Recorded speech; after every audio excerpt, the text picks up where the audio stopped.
Amigos y amigas, buenas tardes. Paz y gracia en el nombre de nuestro Dios Todopoderoso y su Hijo Yeshua el Mesías. Con ustedes una vez más el pastor Marco Antonio, bautista del Séptimo Día Restaurada de Chile. Ya estamos en este cuarto video para seguir mostrando las debilidades de una falsa doctrina llamada Trinidad. Primero quiero recordarles que en nuestro video número 3 dimos más de 50 textos bíblicos mostrando la ausencia del Espíritu Santo. En esos textos, ya que si la Trinidad es una doctrina supuestamente verdadera como parte de una triada de dioses, y si hubiese sido verdad los textos mencionados en detalle, se habría mencionado el nombre del Espíritu Santo como parte de 3 supuestas personas, y sin embargo, solo se mencionan 2 nombres: a nuestro Padre Celestial y a su unigénito Hijo Yeshua. Con esto simplemente se hace imposible seguir creyendo en una doctrina o como se quiera llamar, la famosa llamada triunidad o Trinidad. Posteriormente mostramos 5 textos donde deja claramente establecido que los miembros de la supuesta Trinidad no son de la misma envergadura, supuestamente. Es decir, muchos dicen que son iguales. Cuando me llegó un video de un hermano de otra denominación de nombre X, ¿no es cierto? No voy a mencionar nombres porque no vale la pena.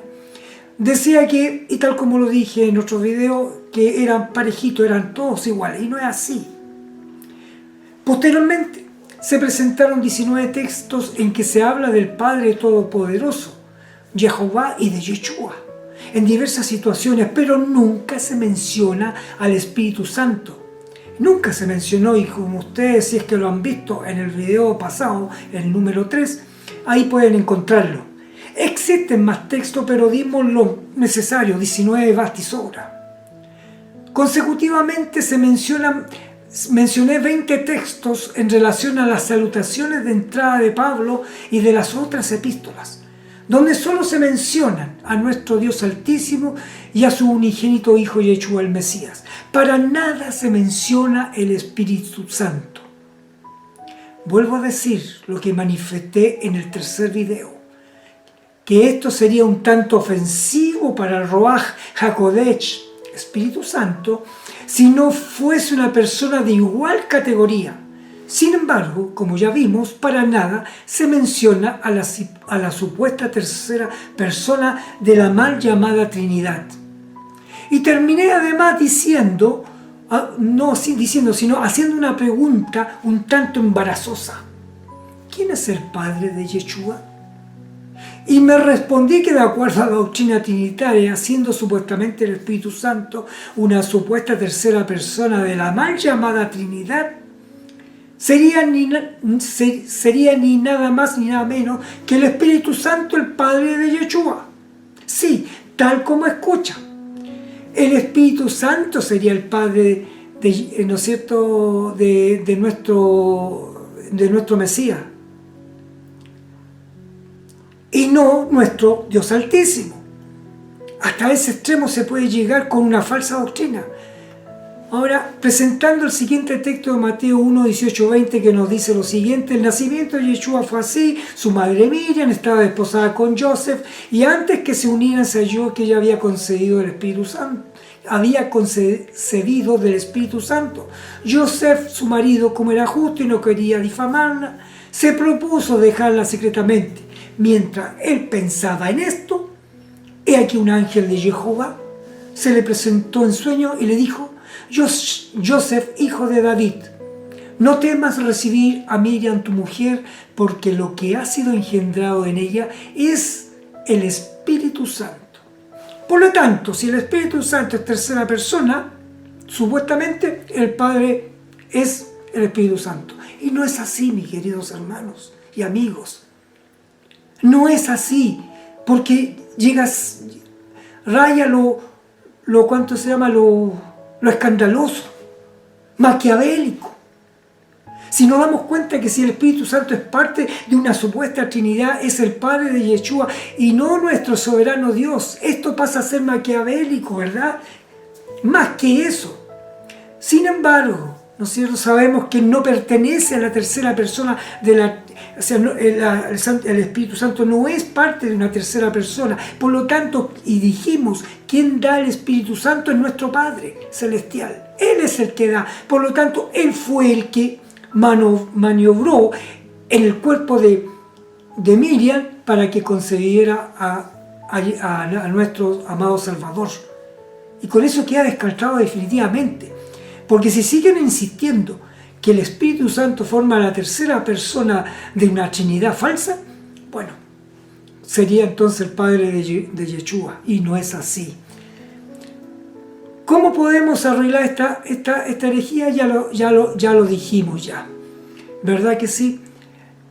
Antes de seguir ahora con la cuarta parte, os invito a que oremos.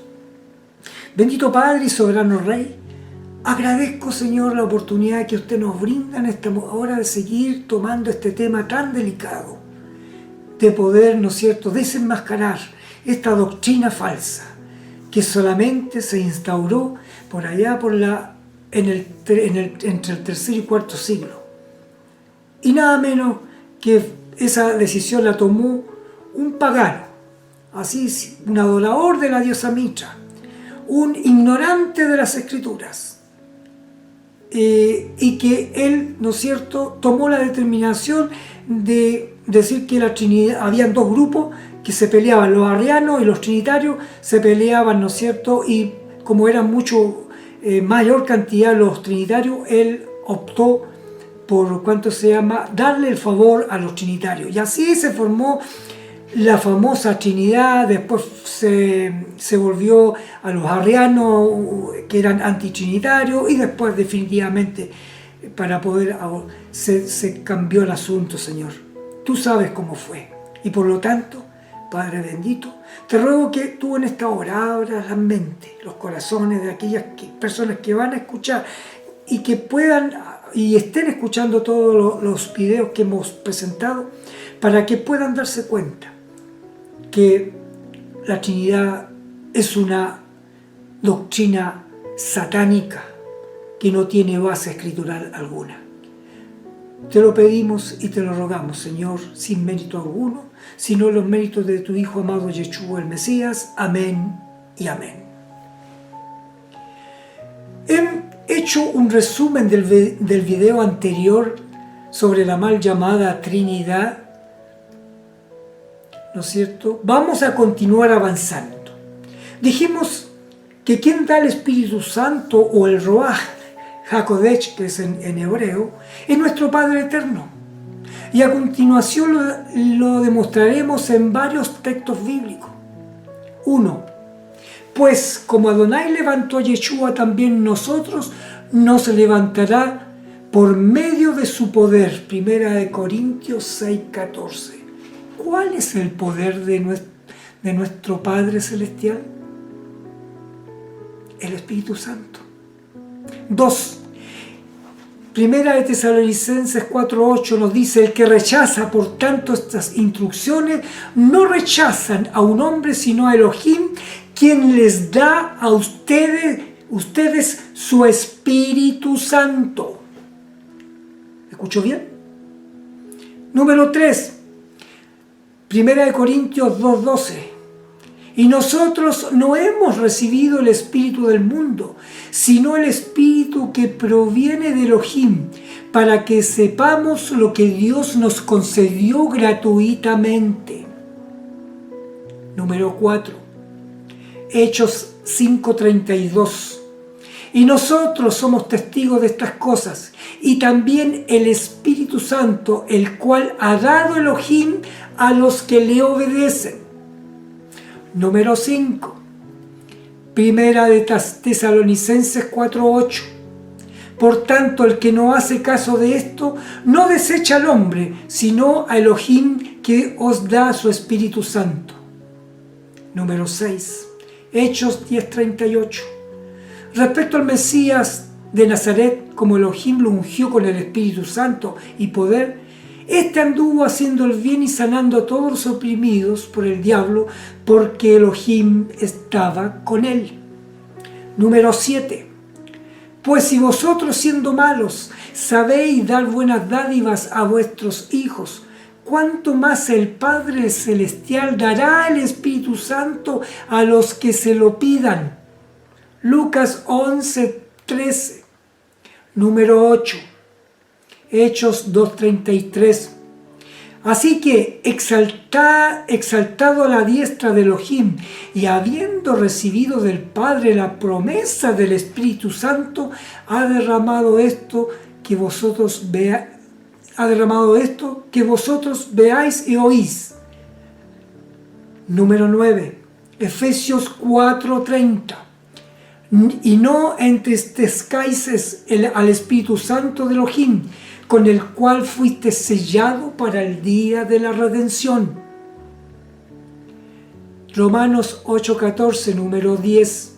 Porque todos los que son guiados por el Espíritu de Dios, estos son hijos de Dios. 11. Lucas 24:49. Y aquí yo enviaré el cumplimiento de la promesa de mi Padre sobre vosotros, pero quedaos vosotros en la ciudad de Jerusalén hasta que seáis investidos con el poder de lo alto. Hemos podido ver 11 textos que se mencionan claramente que el Espíritu Santo proviene de nuestro Padre Celestial y no como una tercera persona de una falsa Trinidad. La expresión ser revestidos con poder de lo alto es una expresión que significa recibir el Espíritu Santo. El que obra en nosotros es el poder de Jehová nuestro Dios. De hecho, volviendo atrás, Dios, nuestro Padre Celestial, hace actuar a su Espíritu Santo para que deje, ¿no es cierto?, preñada a Miriam y posteriormente dé a luz a Yeshua el Mesías. ¿Qué significa la personificación? Una técnica literaria que se usa con frecuencia en las escrituras hebreas es la de la personificación. Muchos de los atributos personales del Espíritu Santo que comúnmente escuchamos pueden ser el resultado de esta técnica. Por ejemplo, Pablo habla acerca del pecado como algo que le engañó y que le mató. Eso lo encuentro en Romanos 7:11. Dice: además la muerte reinó desde Adán a Moisés. Romanos 5:14. Ni el pecado ni la muerte son personas. Hay otro ejemplo como el amor todo lo soporta, no piensa lo malo. 1 Corintios 13, 4 y 5. La misericordia y la verdad se encontraron. Salomón 85:10.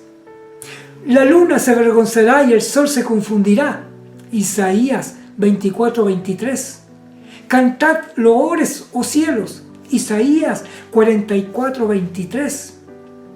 Vosotros sois la sal de la tierra, pero si la sal pierde su sabor, ¿con qué será salado? Mateo 5:13, etc. Esas son una técnica que se usaba en la Escritura, es una técnica de la personificación, y el Espíritu Santo se personifica en eso, y por eso muchas veces dicen, ve que esto es igual a esto, esto es acá. No, todos estos ejemplos, en estos ejemplos que hemos dado, que se desea personificar, no es una persona como tampoco lo es el Espíritu Santo. No es persona. Ante los hechos expuestos en este pequeño estudio sobre la real posición del Espíritu Santo, que no pertenece a una tercera persona llamada Trinidad o Triunidad, nos encontramos con otro problema, y es un problema serio. ¿En el nombre de quién debemos ser bautizados? Si bajo las tres supuestas tres personas, ¿o bautizamos a nombre de quién? Es sabido que muchas versiones bíblicas tienen traducciones que fueron torcidas de los textos que se usaron de las copias griegas y hebreas.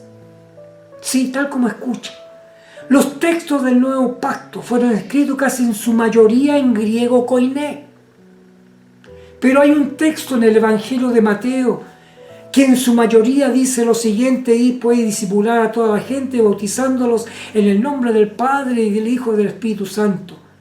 Y ya hablamos ya en el segundo video, tengo entendido, que esta fórmula trinitaria no aparece en el códice sinaítico. Se considera un texto espurio, apócrifo. Y ya explicamos verdaderamente en qué consistió. Fue una añadidura, como muchas cosas que se añadieron a las escrituras y otras que las sacaron. Y tal como dije en el video número 2, analizamos en profundidad Mateo 28, 19 y explicamos que es un texto falso, agregados por Laicare, y que en diversas enciclopedias católicas reconocen que fueron ellos los que agregaron este texto. Y por más de 1800 años se han bautizado a los catecúmenos de una forma bautismal completamente falsa. El único bautismo bíblico válido es el que se realiza en el nombre de Yeshua el Mesías, les guste o no les guste. Recordemos que el bautismo simboliza la muerte, sepultura y resurrección del Mesías. Nuestro Padre Celestial no murió por ti, el Espíritu Santo tampoco. Yeshua sí murió por ti, por mí, por toda la humanidad. ¿Por qué tiene que ser entonces el bautismo en el nombre de Yeshua, del Mesías? Las Escrituras nos enseñan claramente que el bautismo tiene que ser en el nombre de Yeshua. No existe nadie ni en el cielo ni en la tierra en que podemos ser bautizados, solamente en el nombre de su Hijo unigénito. Existen textos que lo avalan y corroboran, y mencionaremos los que se encuentran en las Escrituras. Son 5 más 2, y después le voy a explicar por qué más 2. En Hechos 4, 12, vamos a ver por qué se debe bautizar en el nombre de Cristo. ¿Cuáles son los motivos que se debieran bautizar? Número 1, Hechos 4, 12. Porque en ninguno otro hay salvación, porque no hay otro nombre bajo el cielo dado a los hombres en que podamos ser salvos. ¿Solamente en quién? En el Mesías, en Yeshua. Número 2, Mateos 1, 21. Y dará a luz un hijo y llamará su nombre Yeshua, porque él salvará a su pueblo de sus pecados. Número 2. Número 3, Primera de Juan 2:12. Os escribo a vosotros, hijitos, porque vuestros pecados os han sido perdonados por su nombre. ¿A nombre de quién fue perdonado? En nombre de Cristo, del Mesías, de Yeshua. Número 4, Hechos 10:43. De este dan testimonio todos los profetas, que todos los que en él creyesen recibirán perdón de pecados por su nombre. ¿Quién es? El Hijo unigénito de nuestro Padre Celestial. Número 5, Juan 1:12. Mas a todos los que recibieron, a los que creen en su nombre, les dio potestad de ser hechos hijos de Dios. ¿Y el nombre de quién? El nombre de Cristo, del Mesías. Número 6, Mateo 10:22. Entonces os entregarán a tribulación y os matarán, y seréis aborrecidos de todas las gentes por causa de mi nombre. Eso lo estaba diciendo Cristo en Mateo 10:22, por causa de su nombre. Número 7, Hechos 8:12. Los samaritanos, cuando creyeron a Felipe, que anunciaba el evangelio del reino de Dios y el nombre de Yeshua el Mesías, se bautizaban hombres y mujeres. ¿Se da cuenta entonces? Tuvimos 7 textos. ¿Por qué se debe bautizar en el nombre del Mesías, de Yeshua? Veamos ahora los textos que nos avalan la forma bautismal en el nombre de Yeshua. Son 5 que aparecen. Ahora sí que aparecen 5 más 2, que es una repetición anteriormente, pero ya les voy a explicar de qué se trata. El primer texto está en Hechos 2:38. Pedro a ellos: arrepentíos y sean bautizados cada uno de vosotros en el nombre de Yeshua el Mesías para perdón de vuestros pecados y recibiréis el don del Espíritu Santo. ¿Se da cuenta? En el Pedro, a los que le estaba instruyendo, dando el mensaje, les dice que se arrepientan y sean bautizados en el nombre del Mesías. Hechos 8:12, que lo leímos hace poco. Los samaritanos, cuando creyeron a Felipe que anunciaba el evangelio del reino de Dios y el nombre de Yeshua el Mesías, se bautizaban hombres y mujeres. Número 3, Hechos 8:16, porque aún no habían descendido sobre ninguno de ellos, sino que solo estaban bautizados en el nombre del Señor Yeshua. Es decir, porque aún nos había descendido, ¿qué? El Espíritu Santo.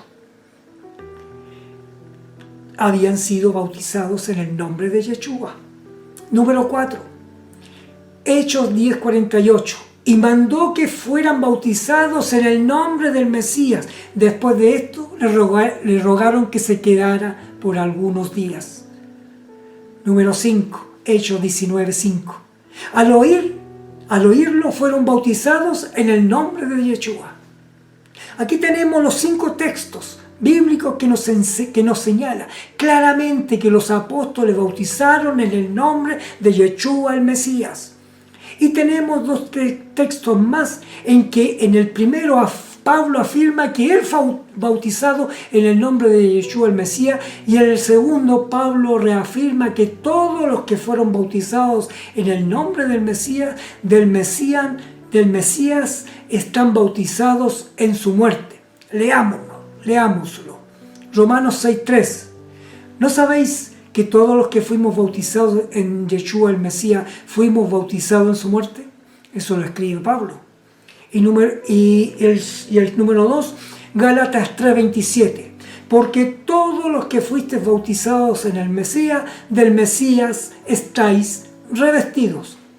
Antes estos hechos, y de acuerdo a los trinitarios que señalan que Mateo 28:19 es un texto válido, podemos entonces pensar que los apóstoles desobedecieron la orden dada por el mismo Yeshua, su maestro, que debían bautizar con la fórmula trinitaria.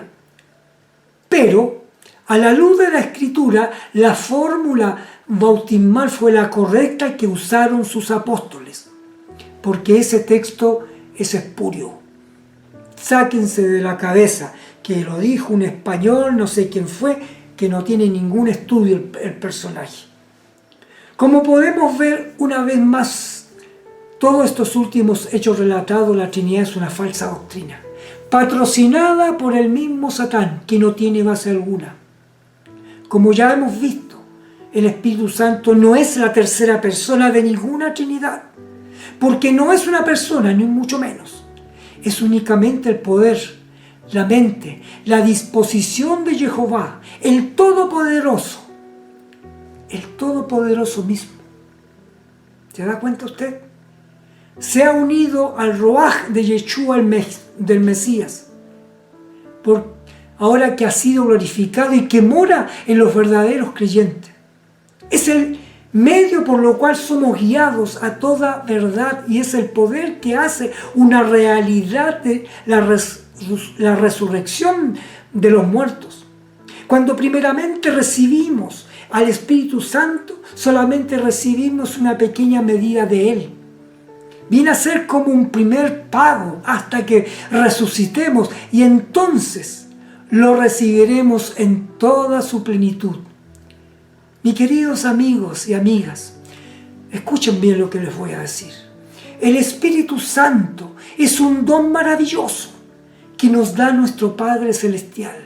No se le puede contristar, porque cualquiera que lo haga no tendrá perdón, y lo dice, ¿no es cierto?, bien clara la palabra. Por lo tanto, no es la tercera persona de una Trinidad ficticia, falsa y fraudulenta. Espero, mis queridos amigos y amigas, que haya quedado clara en esta parte. Ahora veremos algunas declaraciones de testimonio de los llamados padres de la Iglesia. Comenzamos con Clemente de Roma, que de acuerdo a muchos escritores cristianos antinicenos, él es el Clemente de Filipenses 4:3. Él fue un anciano de la iglesia de Roma entre los años 92 y 101. Su epístola a los Corintios, escrita alrededor del año 96 después de Cristo, fue tenida en gran estima y fue considerada igual a los escritos de los apóstoles y era frecuentemente usada en sus reuniones dominicales. Él nació alrededor del año 30 después de Cristo y murió en el año 100 después de Cristo. Él escribió: conocemos que tú solo era altísimo entre los altísimos. Tú has escogido a aquellos que te aman a través de Yeshua el Mesías, tu Hijo amado, a través de quien tú nos has instruido, santificado y honrado, que todas las naciones sepan que tú eres el único Dios, que Yeshua el Mesías es tu Hijo y que nosotros somos tu pueblo. A los Corintios, capítulo 59, verso 34. Y 3 y 4, perdone. Ignacio de Antioquía, otro de los padres de la iglesia. Su seudónimo era Teóforo. Debido a su naturaleza gentil y amable, él fue un obispo en la congregación de Asiria y Antioquía y fue un discípulo del apóstol Juan.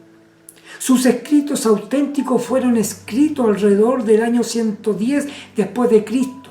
Él nació alrededor del año 50 y fue martirizado en el año 116 después de Cristo. Él escribió: hay un Dios quien se manifestó a sí mismo por medio de Yeshua, el Mesías, su Hijo, quien siendo su palabra, salió del silencio al mundo y ganó plena aprobación de él, de quien era su embajador.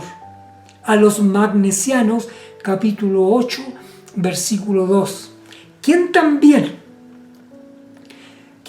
resucitó de entre los muertos debido a que su Padre lo resucitó.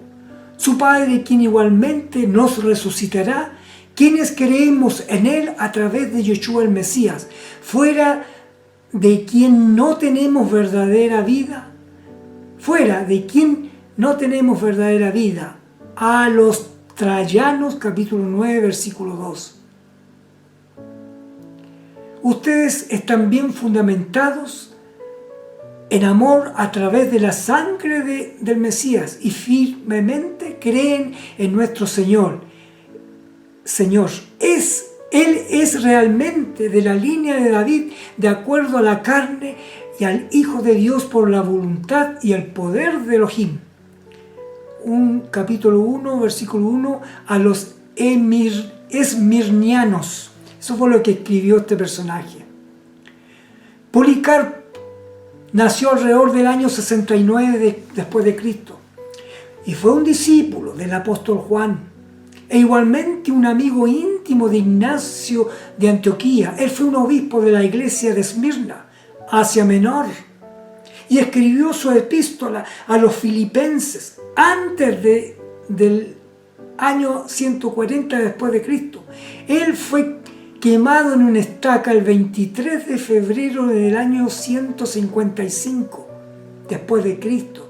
Él escribió lo siguiente: ahora que el Dios y Padre de nuestro Señor Yeshua el Mesías y el mismo, el sacerdote eterno Yeshua el Mesías, el Hijo de Dios, los edifique en la fe y en la verdad.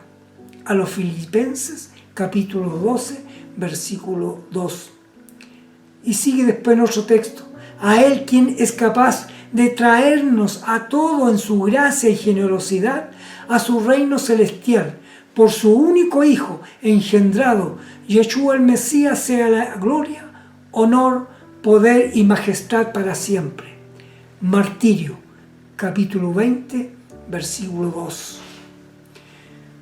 Después tenemos a Justino, llamado mártir, debido a su martirio en el año 166 después de Cristo.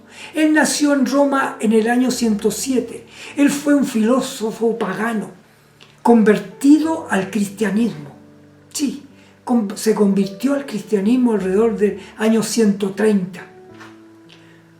Su primera obra Diálogo con Cripo, fue escrito en el año 135. Era un judío que escapó de Jerusalén después de la revuelta de Bar Kokhba.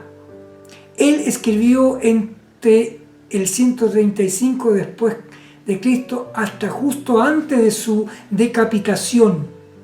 Él escribió: Dios engendró antes que todas las escrituras un principio que era un cierto poder racional procedente de Él, quien es llamado por el Espíritu Santo ahora. La gloria del Señor, ahora el Hijo, nuevamente sabiduría, nuevamente un ángel y luego Dios, luego Señor. En otra ocasión Él se llama a sí mismo Capitán. Tenemos otro más. Tatiano nació en Asiria cerca del año 110 después de Cristo.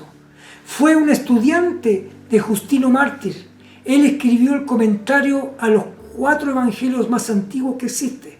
Antes había pertenecido a una secta encratita, agnóstica como líder. A pesar de esto, sus escritos dan una regular visión de las doctrinas cristianas. Él escribió entre el año 161 y 170 después de Cristo y murió alrededor del año 172.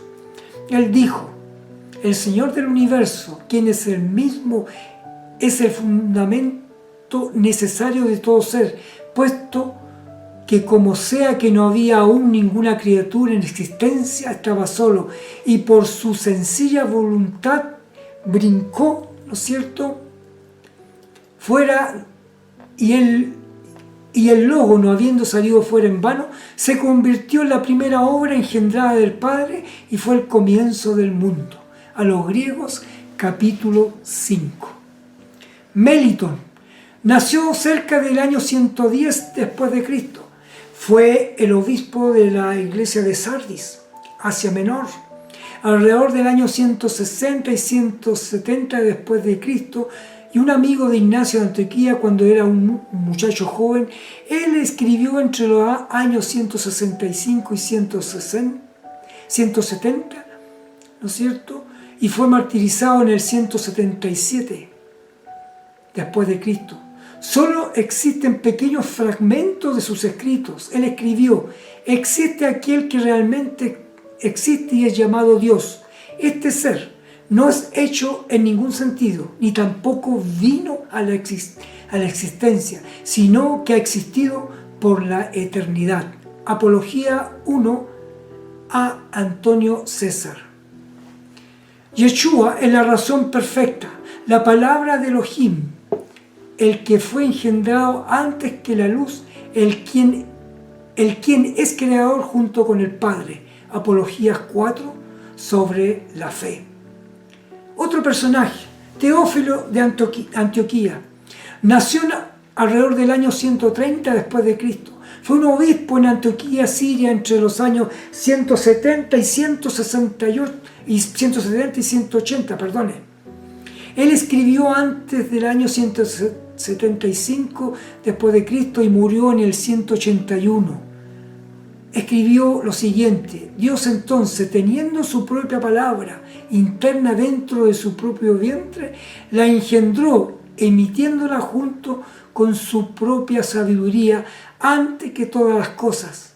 Él tuvo a esta palabra como su ayudante en las cosas que fue creadas por él, y por ella él creó todas las cosas. Autólico, capítulo 10. Ireneo fue uno de los más reconocidos de los cristianos primitivos. Nació en el año 140 después de Cristo y fue un discípulo de Policarpo. Él fue un anciano de la iglesia de Lyon, Francia, desde el año 178 después de Cristo. Él era muy bien conocido en todo el mundo occidental de la época. Él murió en Francia en el año 202 de nuestra era. Sus escritos pueden ser fechados alrededor del año 180. Él escribió: si alguno por tanto nos dice cómo entonces fue el Hijo producido por el Padre, nosotros respondemos que ninguno entiende esta producción o generación. No hay poderes que posean este conocimiento, sino solo el Padre quien engendró y el Hijo quien fue engendrado. Contra la herejía, libro 2, capítulo 28, verso 6. Clemente de Alejandría nació como Tito Flavio. Exactamente, nació como Tito Flavio Clemens en el año 150 después de Cristo. Vino a ser un obispo en Alejandría, Egipto. Él escribió entre los años 190 y 195 después de Cristo y murió alrededor del año 220. Sus escritos son valiosos porque una vez que se convirtió, viajó por todo el Imperio Romano para aprender el cristianismo puro de los más antiguos y respetados cristianos vivientes. Él escribió: la mejor cosa en la tierra es lo más pío, el hombre perfecto, y la mejor cosa en el cielo, el siguiente y más puro en el lugar, es un ángel, el portador de la vida eterna bendita. Pero la naturaleza del Hijo, quien es próximo a Él, quien es solo altísimo, es el más perfecto. Misceláneas, libro 7, capítulo 2. Ha quedado demostrado que los padres antinicenos jamás creyeron que Cristo, ¿no es cierto?, era el eterno Dios Todopoderoso, como muchos enseñan los unicitarios, que es otro tema que lo veremos mucho más adelante. Sus escritos claramente de estos padres señalan como el Padre como superior al Hijo y como su engendrador. Y lo más interesante, nada dicen que el Espíritu Santo sea Dios. La doctrina de la Trinidad les era totalmente desconocida. Mis queridos hermanos y hermanas, amigos y amigos, recuerden la Shemá hebrea de Deuteronomio 6:4. Los judíos la han defendido por toda su existencia cuando se formó la famosa Trinidad, que vamos a hablar en el próximo capítulo sobre una palabra. La Shemá dice: oye Israel, Jehová nuestro Dios, Jehová uno es. En hebreo es Shema Yisrael, Jehová Eloheinu, Jehová Echad. Echad. El monoteísmo, o sea, la creencia en un solo Dios, era una de las características distintivas de la religión hebrea. Muchas religiones antiguas creían en muchos dioses, y ya lo vimos en el primer capítulo y parte del segundo, si no me equivoco. Pero el Dios de Abraham, de Isaac y Jacob es el Dios de toda la tierra, el único verdadero Dios. Esto era importante para Israel porque estaban a punto de entrar a una tierra llena de gente que creían en muchos dioses. Por tanto, él, por intermedio de Moisés, hace escribir este llamado. Escucha, Israel, Jehová, nuestro Dios es Jehová, es uno. No es único, es uno es. Porque después vamos a ver la palabra único significa otra cosa. Mis queridos amigos y amigas, nos vamos a ver, ¿no es cierto?, prontamente en el quinto. Pero decíamos que este llamado que hace nuestro Dios en Deuteronomio 6:4 hace mención porque el Dios de Abraham, de Isaac y Jacob, el Dios de los padres, de los primeros padres, cuando formó su pueblo, ¿no es cierto?, que estaban, tal como decía recién, estaban a punto de entrar en territorio donde existían muchos dioses, iban a pasar en territorio, ir derribando a nación tras nación, pueblo tras pueblo, para poder llegar a Jerusalén. Pero tanto en ese entonces como ahora existe gente que prefiere depositar su confianza en muchos dioses diferentes. Pero el día viene cuando Dios, Elohim, nuestro Padre eterno, será reconocido como el único. Será reconocido como el Dios uno, único. Es decir, no hay más. Será rey sobre toda la tierra. Y vuelvo a hacerle el llamado. Nos vemos en la quinta y última parte de este tema, que viene muy interesante. Que el Señor nos escuche y abra nuestras mentes. Los invito a que oremos para terminar este tema. Amado Padre, soberano Rey, agradecemos, Señor, por la oportunidad que usted nos brinda de poder ver un cuarto video, escuchar este cuarto video, pronunciar este cuarto video, que mis palabras hayan sido tus palabras, Señor, y que podamos entender, y la gente que está escuchando va a escuchar este video, puedan comprender que nunca ha existido una Trinidad. Eso lo dice claramente tu palabra. Deuteronomio 6:4 es claro, y lo vamos a analizar, Señor, si usted me da la oportunidad, en el quinto y último video. Bendice y da a cada uno de los que van a escuchar y han escuchado este tema. Que puedan, Señor, recibir tu Santo Espíritu y darles sabiduría, abrir sus mentes y sus corazones para poder, Señor, entender cuál es la verdadera la realidad, que no existe una triunidad o una trinidad que fue muy mal compuesta por allá en los primeros siglos de nuestra época. Padre bendito, te lo agradecemos y te lo pedimos en el nombre poderoso de tu Hijo amado, Yeshua el Mesías. Amén y amén. Amados y amadas, les deseo un montón de bendiciones de nuestro Dios Altísimo, y que también llegue a todos vuestros seres queridos. Shalom, ubrajot, paz y bendiciones.